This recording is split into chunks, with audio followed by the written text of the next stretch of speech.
अकोट शहरातील अकोला नाका येथे प्रशासनाच्या वतीने वाहतुकीची कोंडी सोडविण्यासाठी मोठा रेल्वे ब्रिज बांधण्यात आला आहे।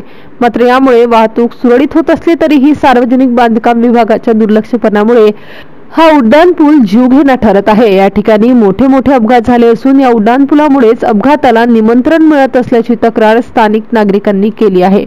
या ब्रिजवरून अहोरात्र अकोला ते अकोट, अमरावती दर्यापूर मार्गे अकोट वाहनांची वर्दळ चालू असते। मात्र या उड्डाणपुलावर हाय मास्ट न लावल्यामुळे अंधाराचे साम्राज्य पसरलेले असते।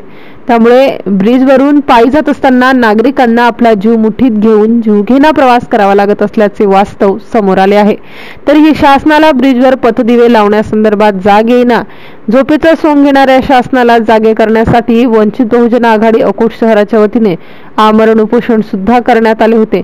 तरी सुद्धा स्थानिक प्रशासन सुस्त झोपलेला आहे। या ब्रिजवर पथदिवे लावण्यासंदर्भात सार्वजनिक बांधकाम विभाग तसेच नगर परिषद अकोट एकमेकांवर टोलवी करण्याचा प्रयत्न करीत आहेत। या अतिशय गंभीर विषयाकडे जिल्हा प्रशासनाने तसेच राज्य शासनाने विशेष लक्ष देऊन अंधाराचे साम्राज्य असलेल्या भल्या मोठ्या ब्रिजवर त्वरित पथदिवे लावून ब्रिजवर होणारे अपघात टाळण्याची मागणी स्थानिक नागरिकांच्या वतीने करण्यात आली आहे। MCN न्यूज मराठी करिता विशाल आगरे, अकोट शहर प्रतिनिधी।